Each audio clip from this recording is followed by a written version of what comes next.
গাজীপুরের শ্রীপুরে কাজ একটা ছিল, তো ভাবলাম যে কাজ শেষে আজকে যেহেতু শুক্রবার আছে একটু ঢু মেরে আসা যাক আমাদের প্রিয় লেখক, সাহিত্যিক, শ্রেষ্ঠ নাট্যকার, চিত্রকার, চলচ্চিত্রকার হুমায়ুন আহমেদের নুহাশপল্লীতে। তো হুমায়ুন আহমেদ সম্পর্কে যতই বলি এটা কখনো শেষ হবে না।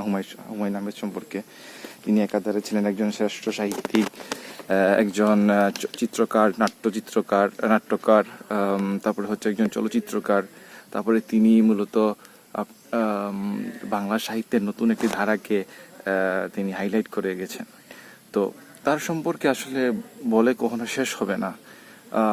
তার যে প্রথম লেখার মাধ্যমে তিনি তার সাহিত্যের আত্মপ্রকাশ করেছিলেন, সেই নন্দিনী নরকের ছবিটা দেখে অনেক সময় আবেগ আপ্লুত হয়ে যায় যে এত অল্প বয়সে তিনি কীভাবে এত সুন্দর একটা সাহিত্য তৈরি করেছেন। তো আমরা অনেক সময় আবেগে আমরা তার লেখাগুলো পড়ে কেঁদে দিই, কারণ হচ্ছে তার লেখাগুলো এমনভাবে আমাদেরকে আকৃষ্ট করে, যখনই পড়ি না কেন তার পড়াগুলো বের হয়ে মানে পড়া থেকে উঠতে মনে চায় না।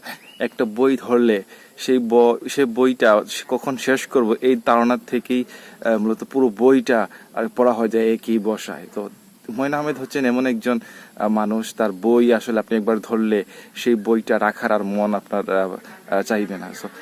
তো হুমায়ুন আহমেদের এই বাড়ি নুহাশপল্লীতে আসলাম, তার স্মৃতি জড়িয়ে আছে এই বাড়িতে। তার কত শত নাটক, কত অভিনেতা অভিনেত্রীদের আগমন ঘটতো এই নুহাশপল্লীতে।